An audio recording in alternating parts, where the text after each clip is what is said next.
What is up, everybody? What is up? Happy Friday. Happy Friday live. I always do that. I always leave the YouTube on there. Sorry about that. LSU Odyssey live here Friday. Of course, we are guest hosted by my little guy Sage here. Say what's up, everybody. He's watching his show Bluey. Presented here by ReleafMed, ReleafMed.com. Hit them up today. The best gatekeepers for all natural pain relief in Louisiana. Number one in Louisiana, all natural pain relief. Go to ReleafMed.com today. Hit them up. Our friends, ReleafMed.com. LSUODYSSEY.com here. LSU 2024 Spring Preview Show. That's what we're doing here. LSU 2024 Spring.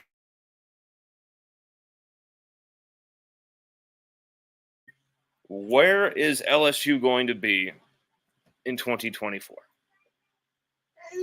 What type of team are we talking about in 2024?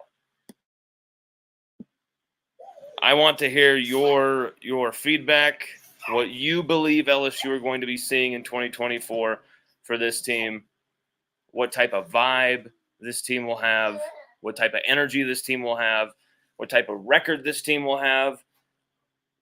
You know, if you look at the schedule here, this is a gauntlet for 2024. This is a gauntlet.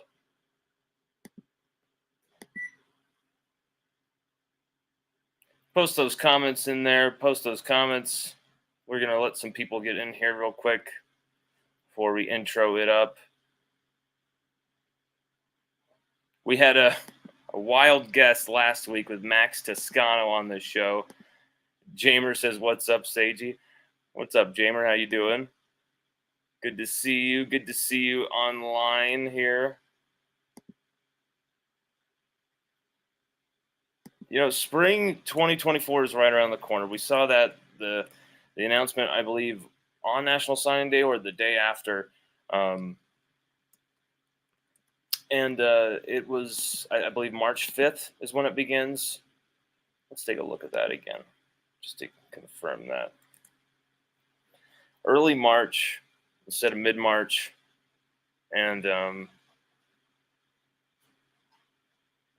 LSU Spring is going to be underway very, very, very soon here. There's the announcement. Here, let me get to that.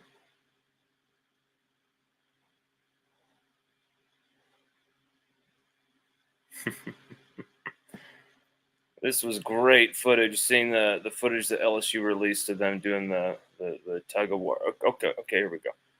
Yep, March 5th, 7th, 8th. Spring game, April 13th. Okay. So we were correct on that. March 5th is the start date, yes. April 13th for the L Club spring game. But, you know, it's a very interesting season because this is year 3 for Brian Kelly, year 3. And you know what I'm going to say? A lot of year 3 national championships for LSU head coaches. In fact, I believe, what was it, the last few who were in their year 3, in their third year, they won the title. So, I mean, there's some pressure on Brian Kelly in some interesting way, but there's also a lot of more excitement and trust in his process after 2 10-win seasons. But make no mistake, LSU are entering a season here where the expectations for Kelly, they may be simmering under the radar, but I feel that they're kind of at their hottest. A lot of people who do not like Kelly, it's like this is the time to really take shots at him, in their opinion. Like, ooh, his roster, new coaches, they don't see what most common sense football people see when you look at the staff that he put together. They are just hoping for a bombastic failure for Kelly. And there's a lot of questions defensively. But due to some of these new hires that he made, the defensive roster they're perfect, in my opinion. I mean, not the defensive roster, sorry, the defensive staff. They're close to as perfect as you can get. We haven't seen them coach it down, so it's hard to say that like that's how it's going to be. But on paper, you look at that staff and you're like, damn, sign me up, you know. So if the defense still does not answer the call and the defense is still a failure, it will be quite shocking because it seems like, can you be worse than Matt House? It just seems like there's no way. So the defense really, it's not the place most, of the confidence is going to be. The confidence is going to be in the offense and what you saw with a guy like Garrett Nussmeier. But even look at the offense. We lost Malik Neighbors, who's going to be probably 5th or 6th overall, most likely 6th overall in this NFL draft. Brian Thomas Jr., another first rounder as well. And then Jaden Daniels, likely going 2nd overall to Washington. You've got 3 first-round pieces right there who are just gone like that. And your leading receiver would be Kyren Lacy going into 2024. Chris Hilton Jr. I know about the evolution of players, but based on what we have seen, when you need a catch, when you need that play, have we been able to see that happen from Chris Hilton Jr.? Not really yet. When you're talking about the Ole Miss game, have we seen that from Kyren Lacy? Yes, at times, and then no at other times. It's been mixed with Kyren Lacy. You've seen great plays from Kyren Lacy, and then you've seen some just what's going on here. Is he a number 1 receiver? It doesn't seem like it. Can he be a complimentary guy who can make some big-time plays within a trio, a power trio? Yes. Has he been a damn good Tiger? Yes. And so it's like, I'm wondering if putting, this number 1 mantle on guys way too early in spring is the way to go. I don't think that's the way to go. Let these things naturally take place. Aaron Anderson is still there. We haven't seen anything from him yet. I mean, there was just some times where he had some mix-ups with Jaden Daniels that were just crazy. And so this year with Garrett Nussmeier, we have another stellar quarterback leading the team, just like we had with Burrow, Jaden Daniels, and now you have another strong quarterback in Garrett Nussmeier, a guy who's already thrown for nearly 400 yards in a game. His first start, bless you, my little guy, 400 yards and MVP in his first start against Wisconsin with a new offensive coordinator after 2 straight years, finally with the same guy, with Denbrock. And you saw what Nussmeier was able to do. And it wasn't just that he put up yards or put up touchdowns and won the game. It was how and when Nussmeier did it. Look at the tape. He's moving up against pressure on 3rd down, making plays right in guys' face. It's just Garrett Nussmeier showed a lot of fortitude, testicular fortitude, intestinal fortitude, whatever you want to say. With that performance. And so I'm just led by another great quarterback. Can we surround Nussmeier with the pieces to be successful when this year it's not going to be where Jaden Daniels is there, where you have a guy who has such an insane other dimension to his game where he can escape and go for 70 yards and a touchdown like that unless you stop him. Like Nussmeier, he can make plays with his legs. He can buy himself time with his legs. He can do a lot of great creative things in and out of the pocket, extending the pocket with his legs. And he's got a great offensive line in front of him that might be a Joe Moore Award finalist or a winner in this next season, how strong they've been. They were Joe Moore Award finalist this last year under Brad Davis, who just continues to build this absolute great wall of offensive linemen at LSU, turning into O-line U. And so you're going to have some support there, but I think it might be more the kind of conservative support this season. I don't think you're going to see some breakout receivers getting, multiple guys having 1,000-yard seasons at the receiving core. I think you're going to see that from possibly the tight ends. And then you're going to see a lot of heavy leaning on the running backs, You're going to see some big play pop from the receivers, of course, because this is Garrett Nussmeier we're talking about. But I think if you look at what he did against Wisconsin, who did he trust and lean on to move the sticks and keep things running and keep LSU on the attack so much of that game? And who led that player actually to their season high of yards? Mason Taylor at tight end. So he's comfortable throwing the football to Mason Taylor.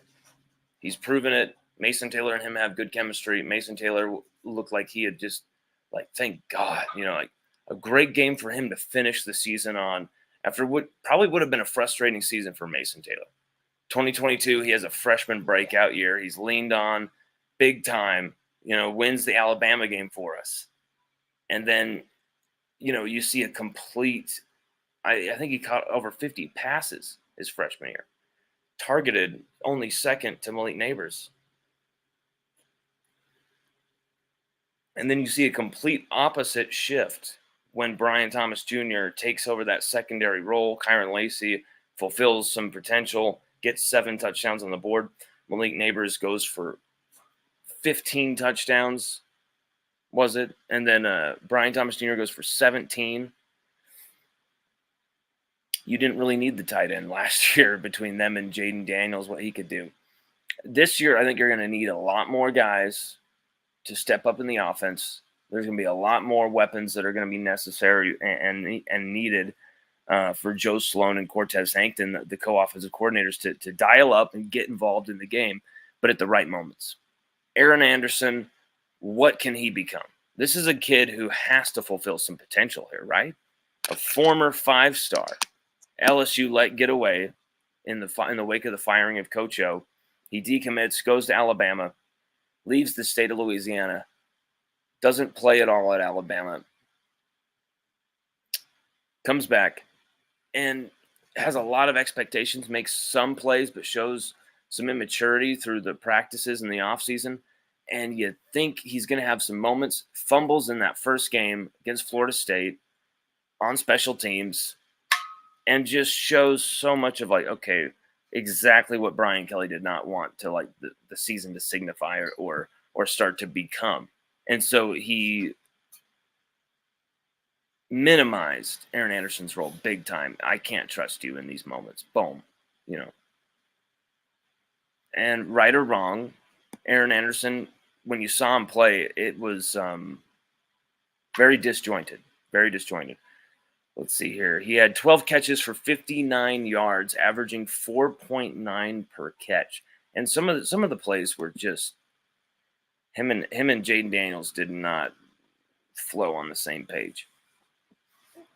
But this season, I think it's going to be very interesting to see if LSU, not if they can match last season's offensive output. That's not going to happen. I don't think that even if you could, that should be the aim. Really, it should be who are our weapons, who are our best playmakers, who are the guys who are going to get us that 3rd and 9, 3rd and 8, and are going to move the sticks, who are going to be the red zone finishers, who are going to be the big play down the field type of guys. Who is that starting 5 if we had to just have a core 5 that Nuss, Sloan, and Hankton can all depend on? Who are those core guys? That's something that I really want to know the answer to for the offensive side of the ball. Will LSU be okay on the defensive line? I that's a big question going into this season when you look at how thin LSU are on the D line. They've got some fantastic coaches though, who I think alongside you got Peoples and Bo Davis both together, basically doing the D-line and the edge. And then you've got a really strong linebacking core, a really versatile linebacking core. I think what LSU can end up doing is just getting really creative and utilizing all of this personnel, extra DBs, extra linebackers. You got a lot of guys who are kind of tweener D linemen in a way, who aren't big enough to play in a four down D line setup, but are fast enough and can hit hard enough to be coming off that edge and making plays, you don't necessarily have to have a base 4-down D-line setup every time. You can get very creative with this setup. Oh, God, my son's got my water bottle, so he's going to be probably throwing it around to go commandeer that from him. But LSU's defense, this doesn't have to be a top 50 defense for LSU to be successful this season. They just have to do their job here. Just attack the football. Just attack the football. Last season was so passive, and I think this is a defense full of guys who just want to attack the ball. That's what they want to do. They just want to attack the ball this season. That's all I've heard from LSU's defensive players who I speak to. They could not stand how passive and how just soft last year's defense was. How, the coverage, the defensive line alignment. Oh my God, the gap insanity. This is the complete lack of gap integrity from LSU's defensive players last season. It was players, it was coaching staff, all of it. But it was all on the coaching staff, of course. They're the ones to blame here. And so when you purge the team, the roster, the program of, the guy responsible and maybe some guys around him who maybe really weren't responsible, but just maybe weren't cutting the mustard, or guys who just were collateral damage like Jimmy Lindsey, who never coached it down at LSU and really kind of got screwed by his own health emergency that he had, which really took away an opportunity for him to coach defensive line at LSU. And who knows, would LSU have Bo Davis or would it still be Jimmy Lindsey? It would be very strange and interesting to see. But how it's turned out is LSU got rid of everybody, cleaned the slate, and now you've got what looks to be a rock and roll, all-star, world-class slam dunk defensive staff in my eyes. I don't know about you, but the staff looks fantastic. The staff looks fantastic. Shasha says, if the defense is not a top defense, will people want Baker fired too, or will he have time to get it right? I think with Kelly, he'll have time to get it right. But I don't think Kelly really needs him to have a top defense. Just a defense that wins games for them. Just a defense that, a defense that's in the top 50. You know what I'm saying? A defense that's right there. Top 55. Just don't be terrible. Don't lose games. Don't allow 40 points and 600, 500 yards every damn game. Have games where you take the ball away. Imagine if LSU's defense were god-awful last year. Just imagine. Not historically terrible like they were, but just god-awful. But that 2023 defense would have been able to create turnovers in every game. Just imagine had they created, say, 5 more turnovers. LSU may have only lost 1 game in that season and may have been competing for a national championship game against Michigan had they just created turnovers. That's how elite that offense was. If we just had a defense that just created turnovers, just did well in one category, just one category, we would have competed for a national championship. So my point in saying that is this 2024 defense for me, it doesn't have to be elite. What I want to see is them just attack, because I believe when you've got Harold Perkins, I want to see his ultimate potential unleashed under Blake Baker. We know he's going to be gone after this season. Fulfill that potential. Get us a double-digit sack season out of that young man. At least, he's capable of it. He's capable of putting up crazy numbers for LSU this season, Harold Perkins.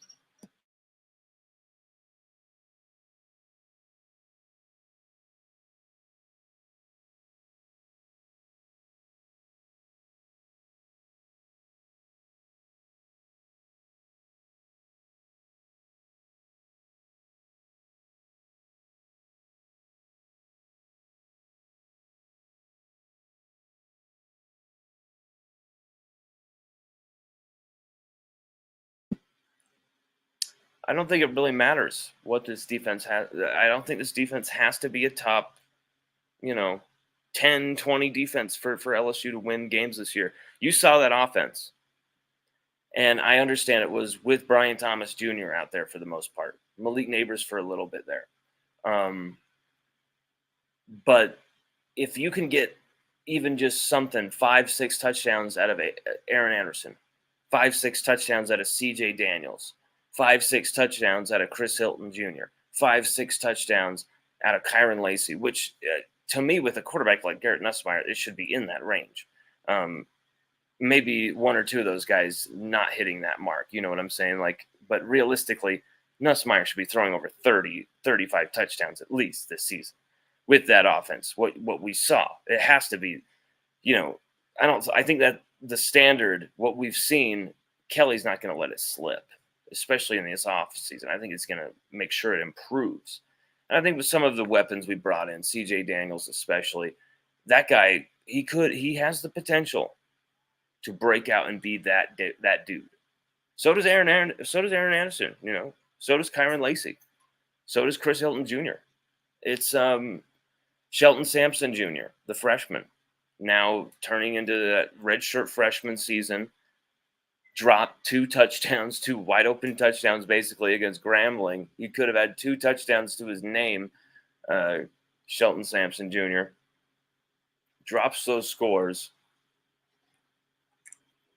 but looks like an absolute freak of nature coming into this season. I have heard nothing but good stuff about Shelton Sampson through winter workouts, and that he is really, really impressing everybody physically, athletically. Someone who can make a big-time difference on offense. But we'll see, we'll see if he takes that step. Kyle Parker, he looked the part, but we just don't know yet. Kai Prien, anybody who knows Louisiana high school football knows that Kai Prien is an absolute athletic freak of nature, but we haven't seen that at the collegiate level yet. He hasn't had any snaps whatsoever, not even special team snaps, Kai Prien. Mike Prima says, relax, people. We will win another natty soon. Go Tigers. I love it. I love it. Shaw says, what if Baker wants Perkins playing as an inside linebacker? Well, that would be a little strange. I think what you're going to see from Perkins is basically him roaming between maybe being pure outside linebacker and then like a pure edge guy.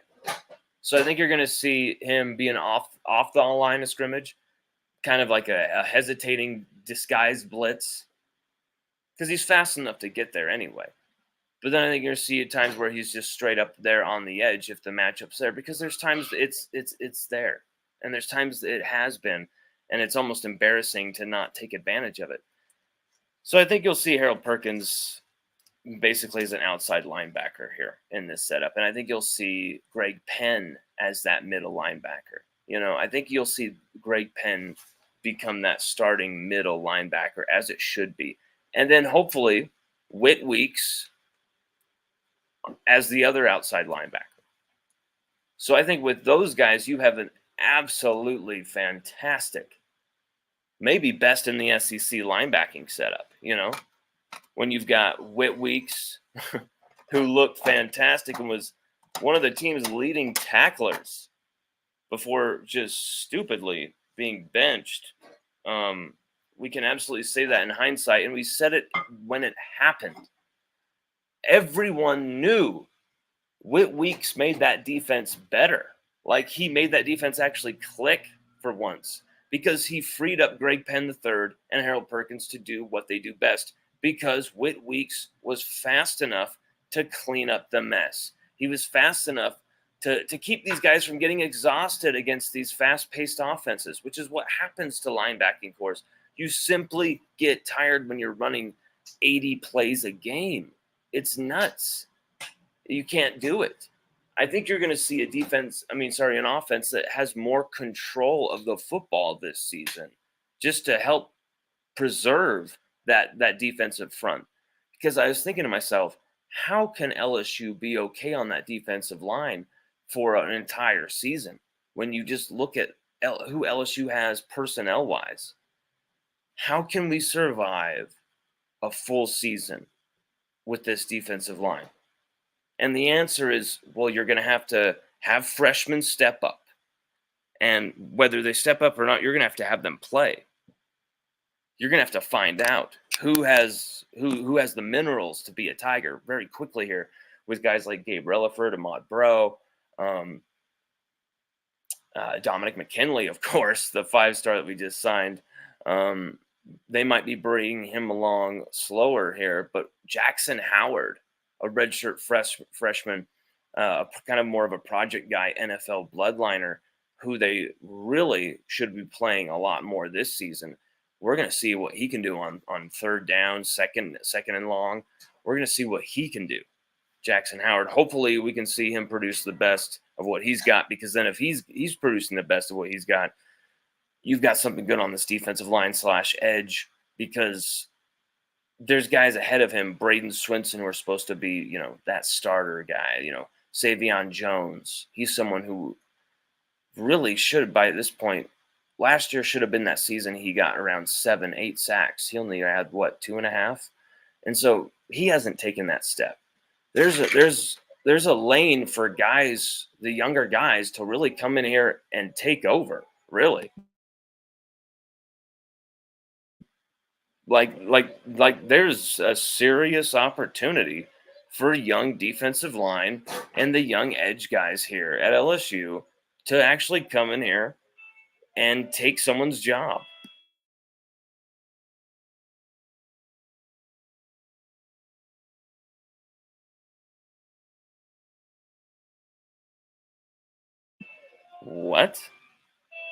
What was knock on weeks? I know coaches was not throwing games.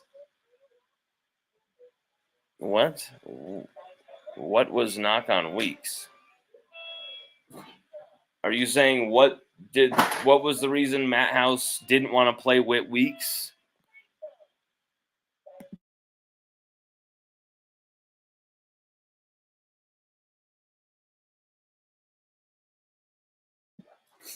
Because it's just because he wanted to play Omar Speights, a guy that he had never played, had never been able to coach, a guy he had recruited since the guy was at Kentucky. Since Matt House was at Kentucky. He really wanted Omar Speights bad, and in the portal, they got him. And it seemed like Omar Speights is going to be that guy who, maybe he's not the best linebacker on the team, but maybe he comes in there, gets 40, 50 tackles, and makes a few big plays. Instead, he was goddamn terrible, Omar Speights. He was an absolute shit show. Omar Speights was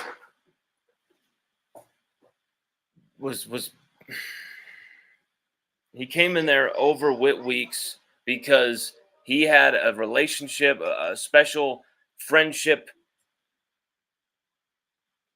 coach player thing with Matt House, and it was terrible for LSU. There was politics. Let's just put it that way. For political reasons.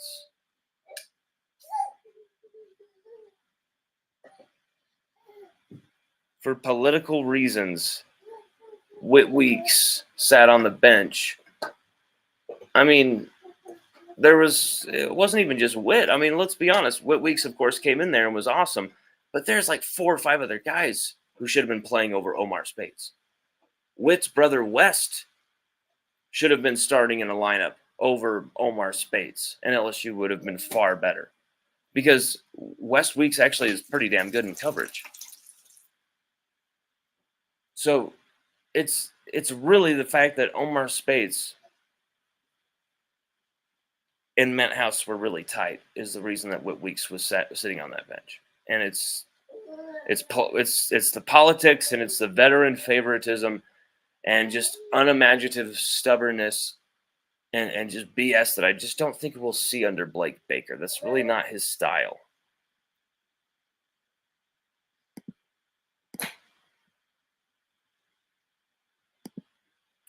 So, I think due to Bo Davis and Kevin Peoples, alongside that deep and versatile edge rushing and at linebacker, I think they're going to be creative enough to get us through this season. But the freshmen will have to step up. That's the difference between 2023 and 2024. I feel LSU's freshmen will play a lot more and be checked out in certain spots. Like can they do the job? Can you do the job? Blake Baker isn't stubborn and dumb enough not to try it like Matt House. Maybe he'll lean on some veterans here or over here. That's this spot, of course. He's going to play some guys who are just obviously going to start for LSU next year. Harold Perkins, Greg Penn III, um, you know, most likely Braden Swinson. There's going to be obvious guys who are going to be playing, starting. But is Blake Baker man enough to say, hey, Major Burns, you're not one of our two best safeties? I don't care about the veteran status. I don't care about the tackling numbers. Or is he going to say, hey, Major Burns, let's elevate your game. I'm going to make you the safety you always should have been and be that coach who finally helps you take that next step. And then pick the right guy to start alongside him. And Sage Ryan, he's been practicing and working out with the safeties. So there is a committed effort. Jake Olson making him a safety this season. And, LSU's roster may be very different after spring as well. We've got to get into this. LSU have 88 spots taken at this moment, and there's only 85 available. There's going to be some dudes moving on, before spring, during spring, after spring. It's a process that's going to take care of itself, but it may be a surprising thing to see who's sent packing. Some may not surprise you as much, if you catch what I'm saying. The evaluations are coming, and you're going to have to be ready to top your position in the roster, or you could be out. Like, you have to be able to compete for your position.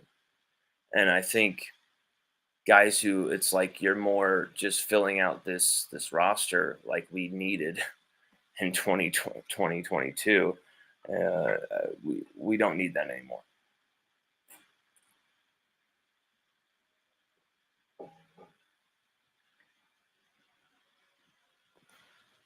So I think there's going to be an elevated talent level here. There's going to be some guys you're not going to be familiar with. But when you got Frank Wilson, you've got Bo Davis, Cortez Hankton, Joe Sloan, freaking Blake Baker, Corey Raymond.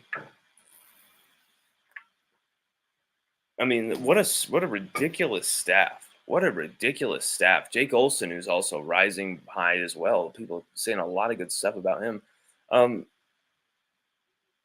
This staff has a chance to really find the right gems out there.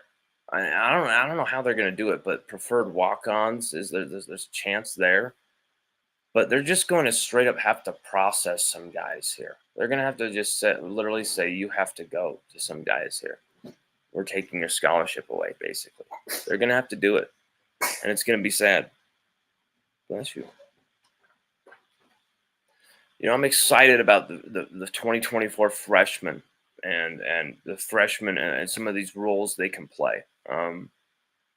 When you look at the signing class, there's some guys that might be able to go in there and play some minutes. Kalaj Cobbins, could he be ready? Devon Keys, that guy could play a few different spots. Weston Davis on the offensive line. That's a dude who I really find interesting as well. Kylan Billiott, receiver.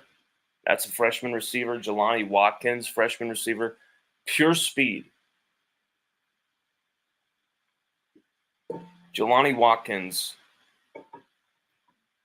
I mean, he could be one of the fastest guys on the roster the day he walks on campus.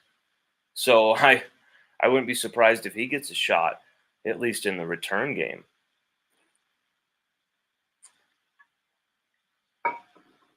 Really love though, like Ethan Callaway, Weston Davis, Ori Williams.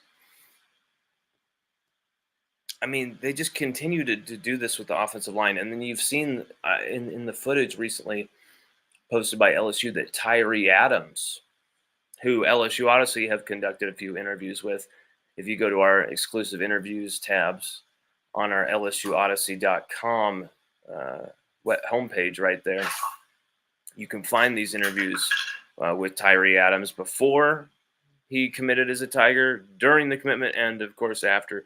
Tyree Adams, he is rising as a strong Tiger. He won the Freak of the Week honors this week from the fitness staff run by Jake Flint. So oh God.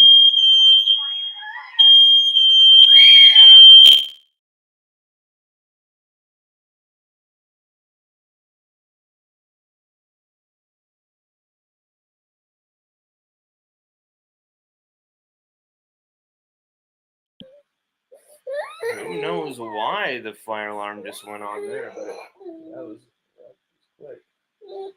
One second.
Sorry about that. The fire alarm went out for probably only like 10 seconds, but he freaked out for the next 2 freaking minutes.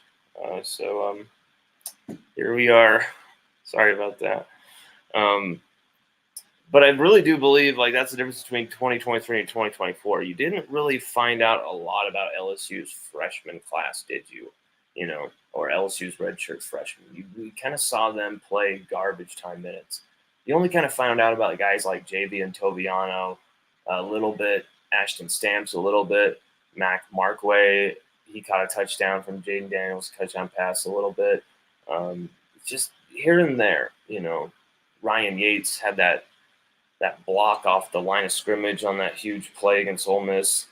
Hopefully, you know, it seemed like it was going to turn the game around. At that point, LSU would be in control, but it seemed every time LSU's defense, the rare times they were able to give the offense the ball back at different times and get stops would be the rare times that LSU's offense would get stopped. So, I mean, it's just like you can't have such a shitty defense and rely so much on these.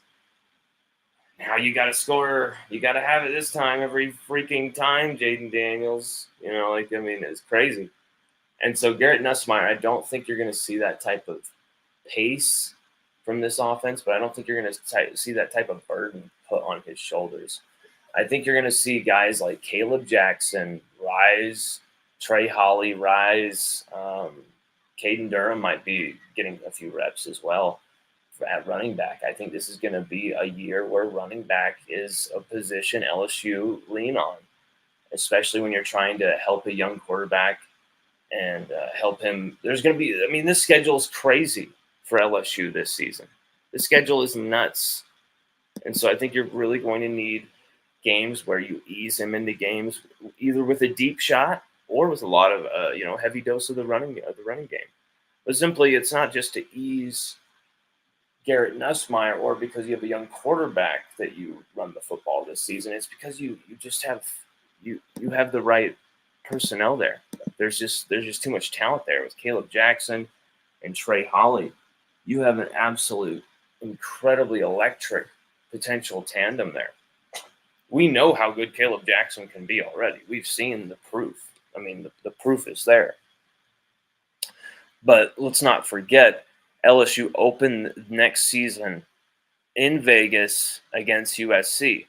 I love that Garrett Nussmeier was able to get the bowl game kind of prep against Wisconsin, that experience, because I think having that kind of neutral site experience against kind of a storied program type of matchup is perfect for him to start this season against USC. Like hey, do it just like we did against Wisconsin. You went on the road and you put up 395 on Wisconsin. Like, say what you want about, like, you put 395 on them. And he did it beautifully, Garrett Nussmeier. It wasn't just when he did it, it was how he did it. It was against the pressure. It was just beautiful, manipulating the everything about the pressures against him. He would use his feet in a beautiful way, manipulating the pressures against him, just ducking away from him, sneaking up, taking a step up into the pocket, elevating a bit, and just making the throws. Kind of just nothing was too off platform. He would like reset the platform and just throw a dart right in there. And he wasn't taking too many chances either. It was just efficient, effective football. And guess who called the game? LSU's current OCs. I'm not saying it's going to work next year. I'm saying that you have something you can base your future on here. You can put your hat on and say, hey, this is what we did in this game. We know this works. What did we do? How did this work? We know this can continue to work.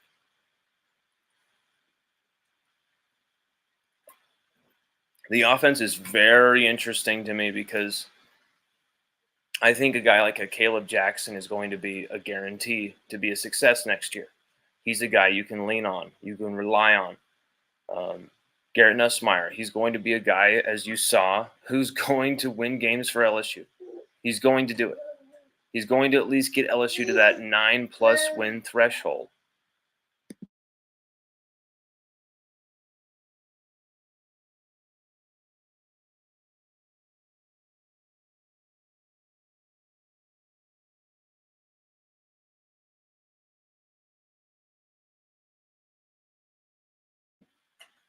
Can he take LSU further than that, though?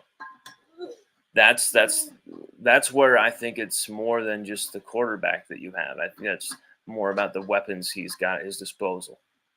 The guys who what they can do after the catch. He can distribute all game long, but what can they do after the catch that can just really burn teams to the quick and absolutely wear teams down, burn them to the ground, like absolutely put points all over the board, left, right, center. Look at what Brian Thomas Jr. and Malik Neighbors did after the catch last season. I mean, they absolutely just murdered teams after the catch. It is an absolute brilliant, breathtaking highlight reel to watch what those guys did last season on offense. And you know what? It can be done by Kyron Lacey, CJ Daniels, and Chris Hilton Jr., Aaron Anderson. All four of those guys, they can do this season as well with Garrett Nussmeier throwing the football because the concepts are universal, they're simple, and it just relies on you being a dedicated route runner, having the athletic ability to contest, to fight through traffic, to make these catches, but also to really make teams pay. You have to have guys that can make plays after the catch. If you have guys that can move the sticks, move the chains, okay, it's always going to be a showdown inside the red zone, where sometimes it can be a flip of a coin unless you have like a really super dominant offensive line or whatever. You always have to have a finisher.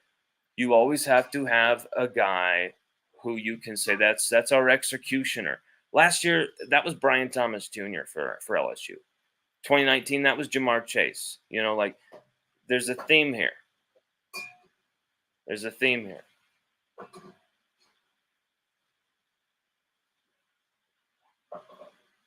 You can say at one point, even in 2022, Noah Cain was LSU's with 10 rushing touchdowns that he had in 2022. It was ridiculous. The guy had so many rushing scores in that season. So, you got to find out who are your finishers on offense. Who are your guys who can deliver points? Who are the guys who can deliver yards after the catch?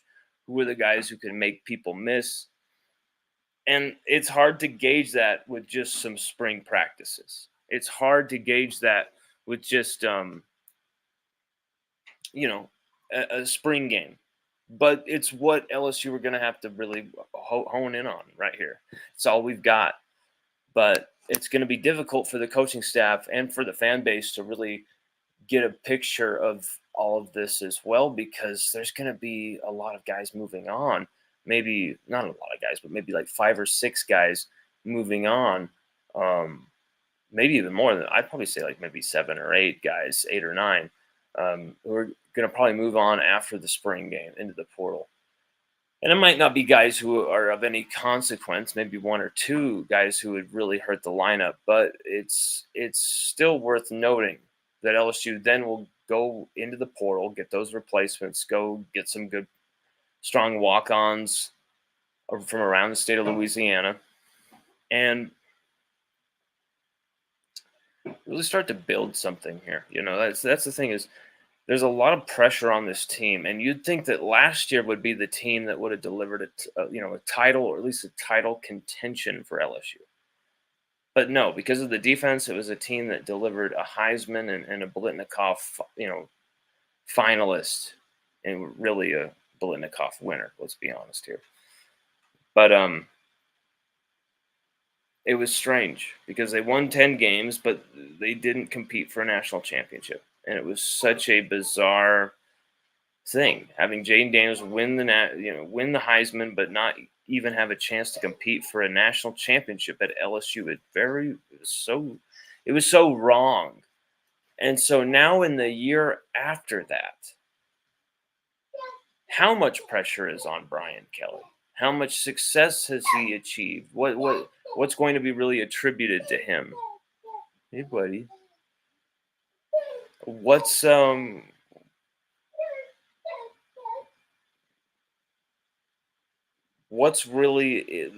biggest obstacle? What are the biggest obstacles in Brian Kelly's way?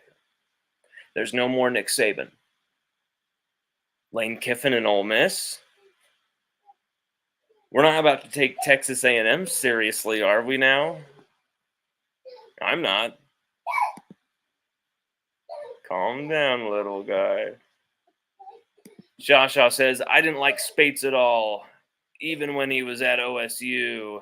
It felt like House thought Spates was going to play like he did at Oregon State University. Well, maybe he played like he did at Oregon State University. In fact, Shasha, I think he did. But you know what? Playing like you do at Oregon State University is never going to cut it in the SEC West. Right? It is a complete different athletic profile from Pac-12 to the SEC West. One side are guys who mostly play on Sundays in the end, or for chips in college football as well. And then the other side are, it's like only the strong survive kind of thing. Like maybe 60% will finish in the NFL. So it's a whole different thing. So Omar Speights probably played like he did at Oregon State. It was never going to be good enough. And you saw. No, you can't have scissors. No. Here, buddy.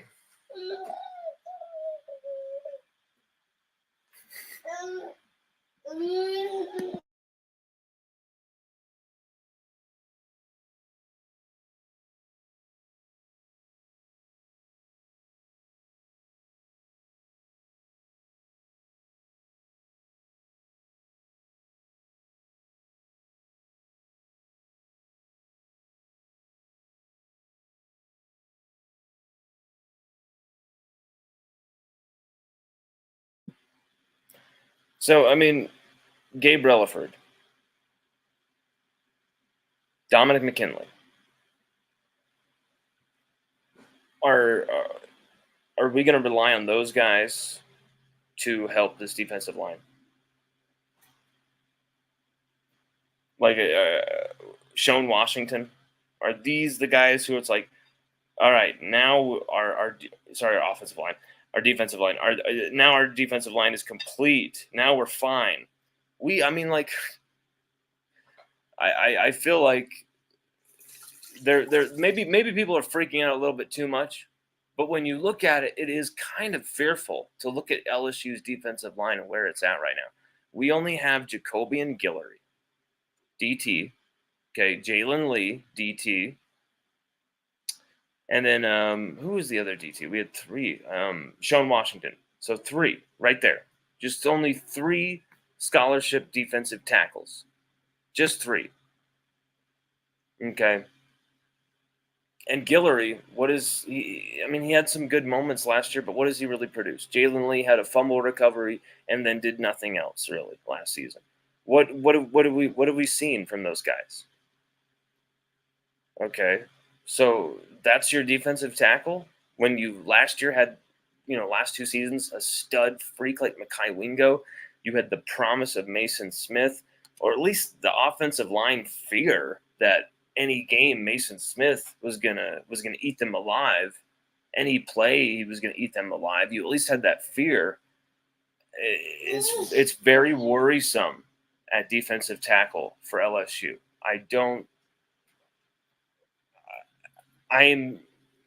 It's a spot where you can't really fake it on the line.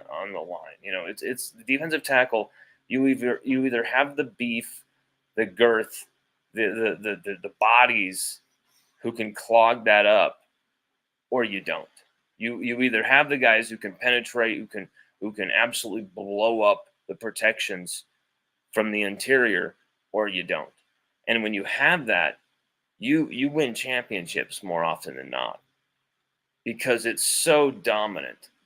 Of course, everybody can blitz off the edge. Everybody can make plays off the edge. But when an offensive line or tight ends, whatever blocking scheme figures it out, if you have someone like Mekhi Wingo, Tyler Shelvin, just destroying shit through the middle, Jaquelin Roy in 2022, that's unstoppable. And that was a big key to the 2022 LSU Tigers defense's success that really masked a lot of the problems of Matt House, was the fact that you had such inside to outside talent on that defensive line between Jaquelin Roy, B.J. Ojolari, Mason Smith. Oh, sorry, not Mason Smith. He only played 4 snaps. My bad. Mekhi Wingo, of course, who was an All-American. You had fantastic talent on that defensive line. And that also helped in coverage, too. Last year, LSU were ghastly defensive line. Could only rely on an injury-hindered Mekhi Wingo, who had to gut through games, really. And then we had Mason Smith for the majority of games, and it was really disappointing to watch him out there. It was like we didn't have him out there. It was like, where's Mason Smith? Oh, he's right there, but he's not doing anything. He's not affecting the game. It's stunning that he has gone to the NFL draft because, I mean, I get it. You don't want to have that injury again. You are fully healthy. You just proved to NFL GMs, NFL owners that you can get through a season without getting injured again. That's all they want to know, right? You're an athletic freak. Okay, all right. I hope it works out for him. It worked out well for like Danielle Hunter and some other guys. But it hasn't worked out for a lot of other dudes in LSU history. And I just hope to God it does for Mason Smith because it's a gamble, man. It's a gamble. LSU really could have used Mason Smith, Mekhi Wingo this season. Imagine if we had had them at defensive tackle with the pieces around them. Well, guess what? We don't. And we're not getting them back. They're gone. Where does LSU go now? Who does LSU depend on now? Who can LSU really count on at defensive tackle? Jacobian Guillory has to have the season of his life.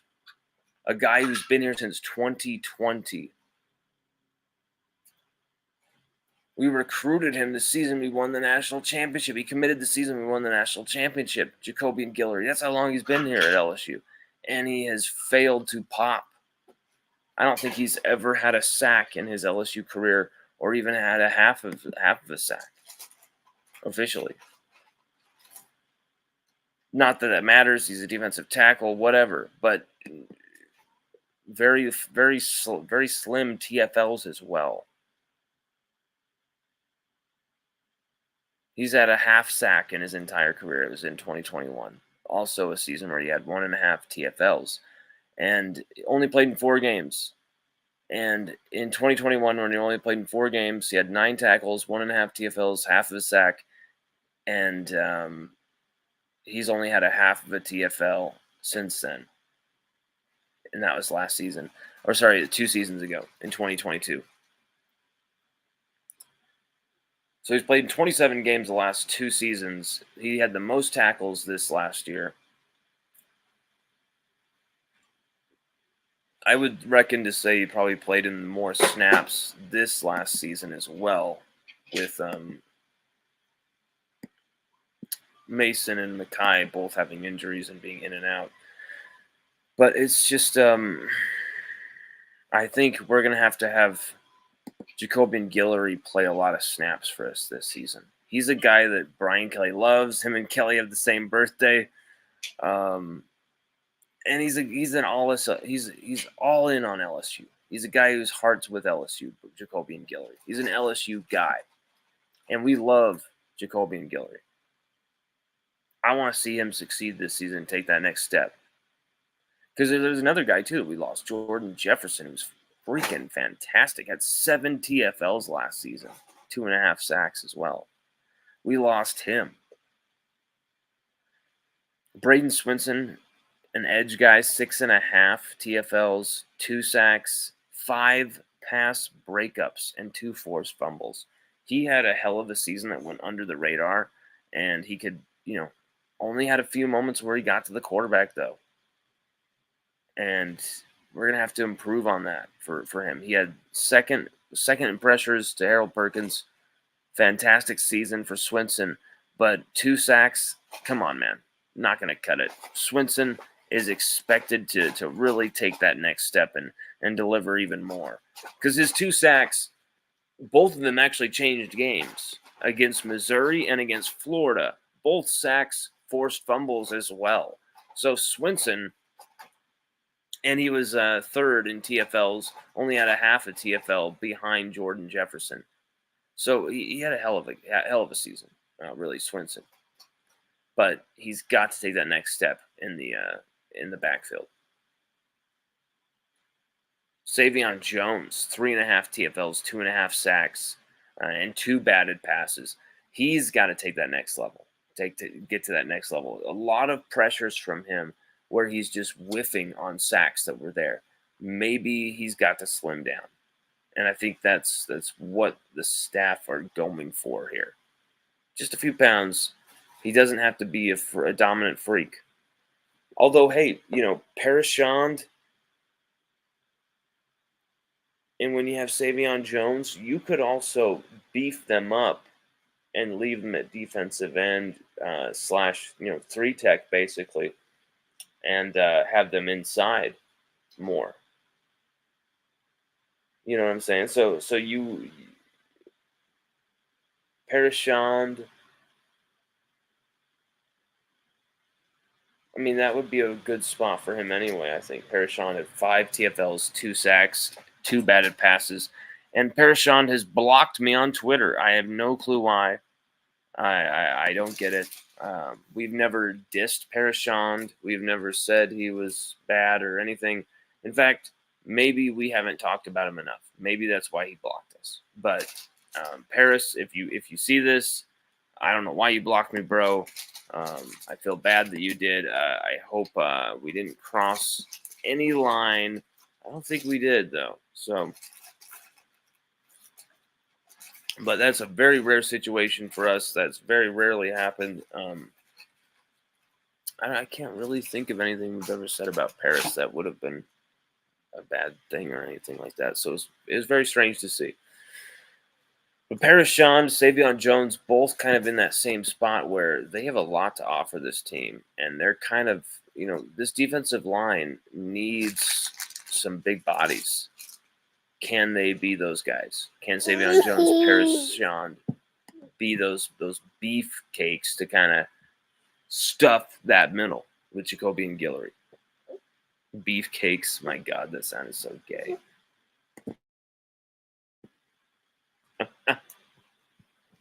We're presented by ReleafMed. Get your relief today.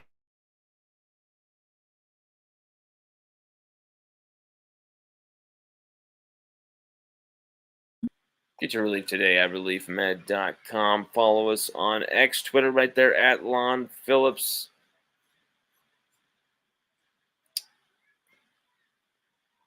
Good Lord, the tantrums of toddlers. Awful, awful, awful stuff.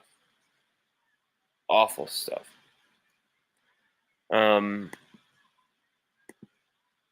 know. I mean, you look at this schedule here. Let's get this on the screen here. Let's share the screen here. Boom, boom, boom, boom, boom, boom, boom. So you got USC in Vegas. They kick off September 1st. Another Sunday game, interestingly enough. Then you got Nichols, okay, at home. At South Carolina, a very interesting matchup there for me. So at South Carolina, that could be a tricky game there. UCLA, Saturday, September 21st. That was a game a lot of people were worried about. I'm not anymore. You see UCLA losing Chip Kelly, who's going to Ohio State to coach his former player Ryan Day. That's coach with his former player Ryan Day. That's very interesting to see. Chip Kelly leaving UCLA finally. But UCLA, who is UCLA going to hire? Has that been decided yet? Because that'll have an effect kind of what happens, but no one knows yet. But PJ Fleck, David Shaw, I guess are some candidates. But, the UCLA game now doesn't really worry me as much, and it shouldn't worry you as much. I think that game would have been a win anyway. Long overdue, that rematch. USC, Nichols, at South Carolina. UCLA. Hey, buddy. Without Chip Kelly. Versus South Alabama.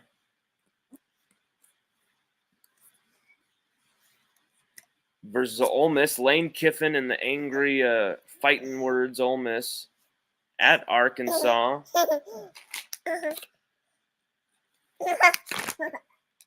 At Texas A&M with Billy Lucci freaking out.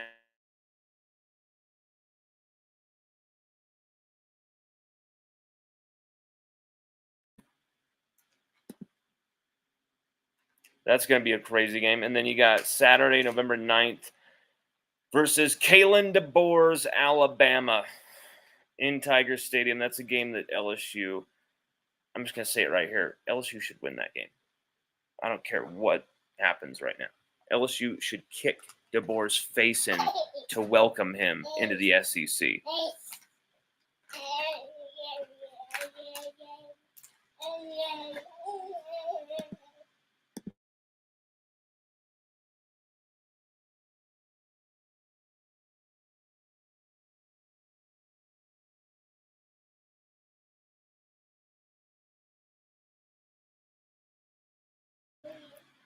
And then another very late in the schedule game against Florida, November 16th at Florida in Gainesville. Saturday, November 23rd at home, Vanderbilt. And then the craziest here. First year, Oklahoma in SEC. Saturday, November 30th. End the season with Oklahoma in Baton Rouge.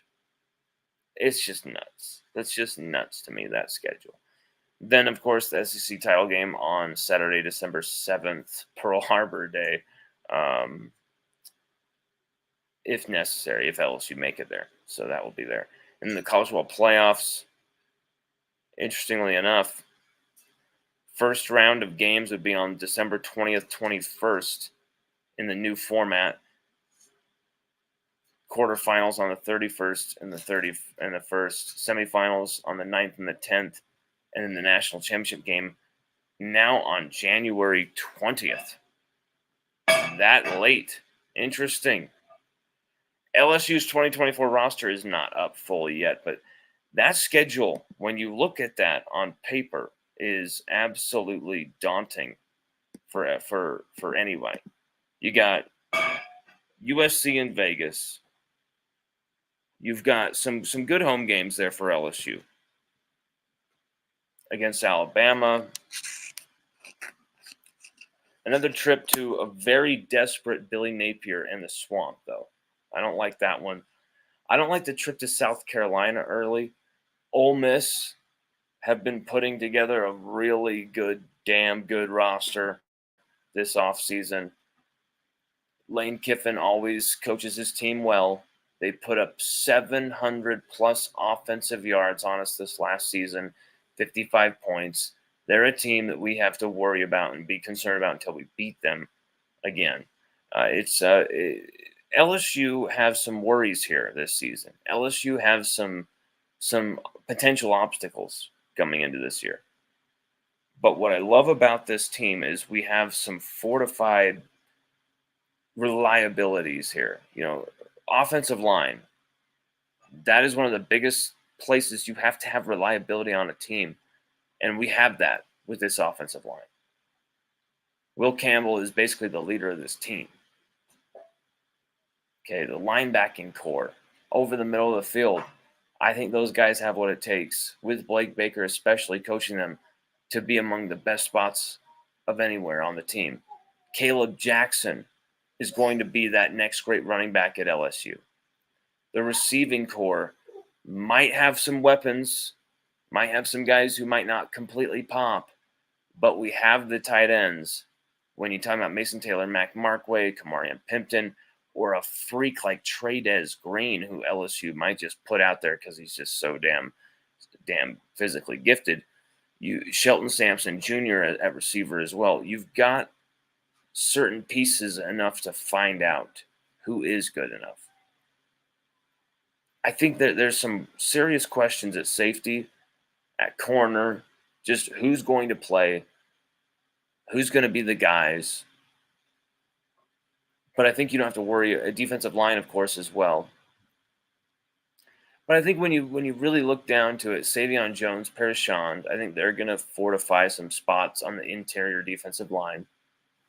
And Kelly basically said that in his, in the few words he's spoken about the subject. And I think you're going to see kind of a season where creativity and maybe a use of more edge guys, some blitzers, not such a beefy defensive line setup, more of a tweener setup this season in formation, in personnel. Maybe that's more of what you'll see this season to get through. And I think this defensive line could still be fantastic.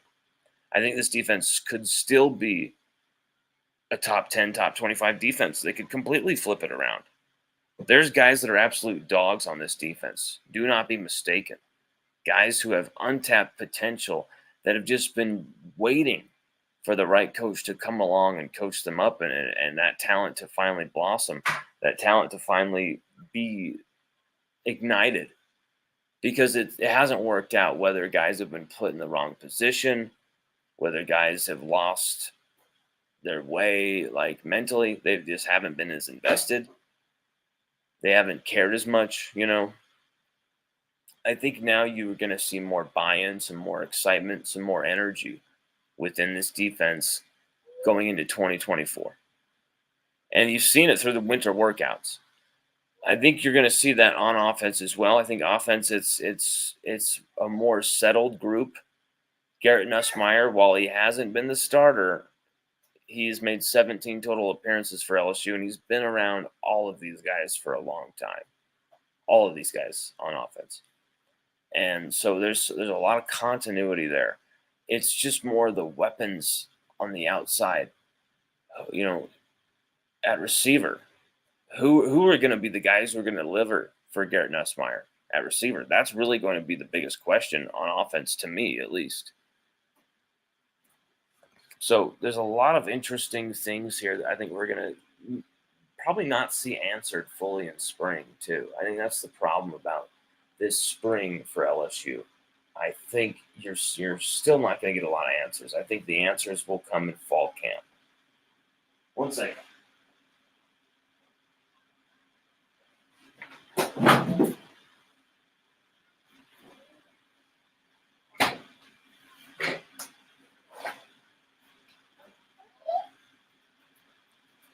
Hey, buddy.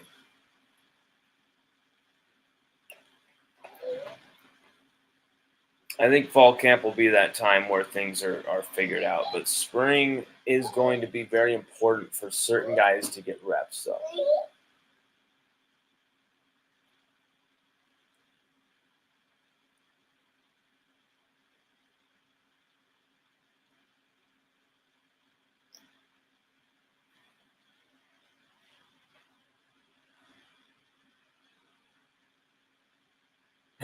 Let's check out some comments here. Joshua says, how are the freshmen's? How are the freshmen doing in winter workouts? Well, the freshmen are doing well in the winter workouts. They're doing great. Actually, some of them they're far more advanced than the next year. Some of these guys, they're actually a lot more ready and more prepared coming in than some of the 2023 guys were, at least according to what I've heard. So there is a chance here, and I think that's also a lot of good recruiting by Brian Kelly to kind of prep some of these guys like, hey, you have a chance to play a lot, like Dominic McKinley, you know, a guy like Gabriel Relaford. You have a chance to play. And, you know, talking to the receivers, hey, Jelani Watkins, you know, you have a chance to play here. You have a chance to come in and with your speed, with your athleticism, to come in and actually get snaps here. You know, the LSU's 2024 class, very impressive. Weston Davis, a guy who gets some snaps. You know, LSU's center, you know, Charles Turner going as well. I think you're going to see DJ Chester take over that role, full stop for LSU. And I think he's proven he can do that. Look at what he did coming into that Missouri game. And he had some good sustained snaps there at center and looked the part, DJ Chester. What a absolute, I mean, LSU's never had, you know, any continuity, any like reliability at center. Our definition of reliability at center was Liam Shanahan. the last like 10 years. I mean, we had Lloyd Cushenberry in 2019 and 2018, and that was it. That was it. Well, now with Charles Turner in 2022 and 2023 being that dude and doing it damn well as well. LSU were terrible against Florida State with Charles Turner on the bench. And then when he comes in, he never went out. Never went out for 2 straight seasons. Charles Turner was that dude, except for when he got hurt against Missouri. And TJ Chester comes in and looks awesome. He's going to be that guy. And I've got a lot of faith in what he's providing as well. And this offensive line is going to be the heartbeat of this team more than ever before. And what they can do, how they can drag this team rushing the ball as well, as providing protection for Garrett Nussmeier to take those deep shots, to take those big time money plays down the field. And I think you're going to see Garrett Nussmeier. You're going to see the full breadth of his leadership. You're going to see the full scope of what he is capable of as a quarterback here. Finally, we've been waiting a long time to see this with Garrett Nussmeier, and now he's going to get his shot. For people who are really nuss bus people, I think 2024 you might not even be able to compute. You might not even be able to handle it. And I think he's going to be a different quarterback than Jaden Daniels. He doesn't have to be the same quarterback as Jaden Daniels to win games for LSU. We don't have to have dual threats every single season. We can win in different ways. But it's very interesting that the season we lose the dual threat quarterback, we also lose the 2 best receivers on the team, Malik Neighbors and Brian Thomas Jr., who would have, I can't even imagine the amount of yards and touchdowns Brian Thomas Jr., Malik Neighbors would get if they stayed another season with Nuss.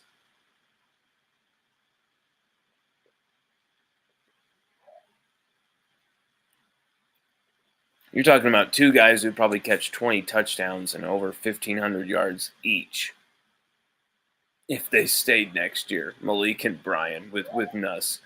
And we would have to throw the ball a crazy ton because you would have to. And so Nuss would really let it fly. It would be beautiful to see. It would be crazy to see.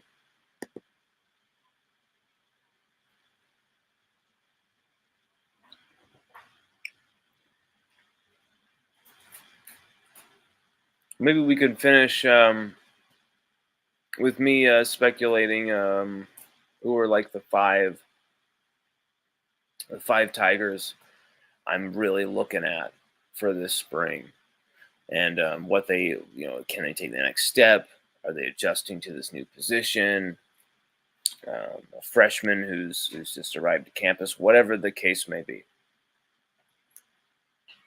And these 5, when you look at it, I've got to wonder this: is Javian Toviano going to be a corner, or is he going to be a safety?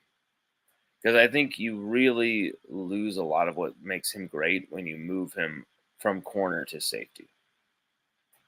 And I think you want to use that length, that athleticism, and that ball hawking, make plays on the ball ability, chances to make plays on the ball, get the ball in his hands, ability at corner. And I think you keep him there and you let him develop, because he did great there for LSU the last few games that he was able to start there. That's one thing I'm wondering about. Where are we going to put him? Seems like there's some confusion first. Is there still confusion for Toviano's future? Okay. So that's the guy I'm watching for. Deshaun Womack, a guy I completely forgot to mention. 1.5 TFLs, 1.5 sack, 1 fumble recovery. Deshaun Womack last season was awesome in very limited snaps. He's going to be a huge, huge piece of the edge rushing package this season. He's going to be a guy I expect to make big plays this season, whether it's in limited action or whether he's featured frequently. But I don't think these guys are going to use him as sparingly as you saw last year. That was a joke. I expect Womack to play a lot of snaps.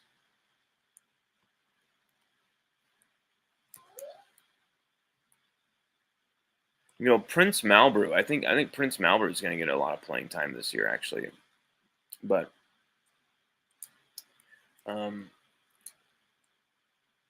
Caleb Jackson. Caleb Jackson is a guy I expect to really take that next level, take that next step, be that next great LSU running back.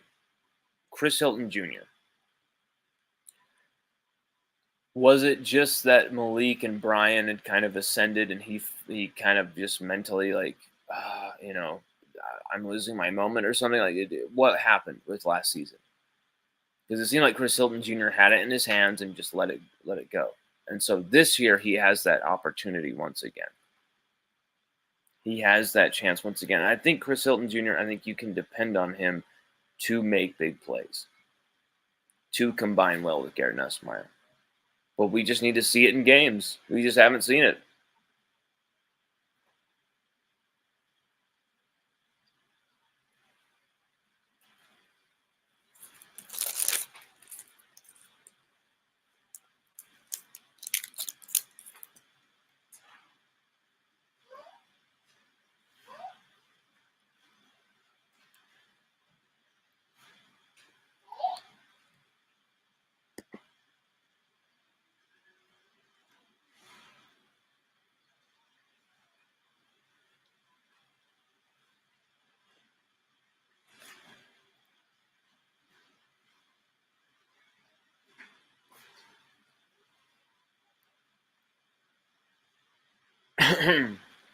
I don't know how people do those podcasts for like an hour and a half. My God, my throat is like dying.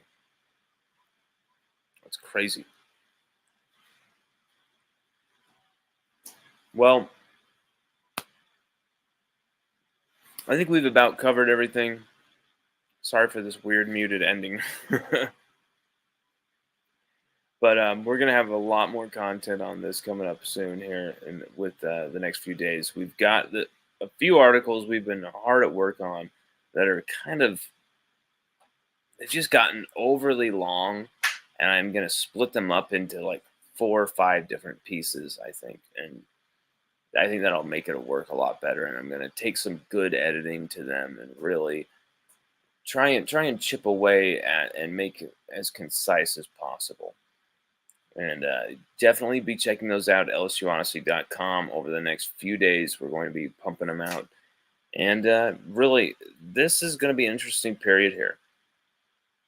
Who's going to stay at LSU? Who's going to go? Who's going to make an impact? Who's going to, be someone who falls behind? Who's going to be someone who stands out? It's going to be a very interesting time at LSU over the next few months here as the roster, the team, the identity all kind of begin to take shape.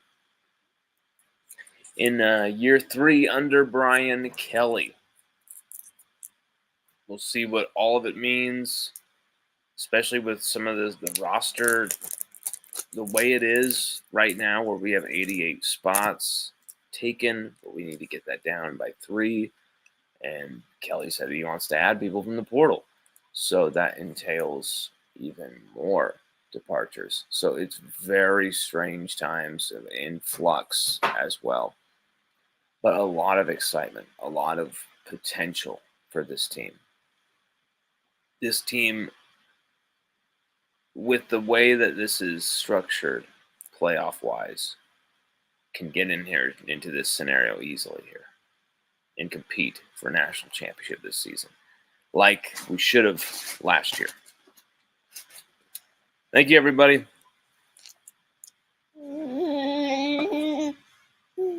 Say bye-bye, Sage. Wait, bye-bye.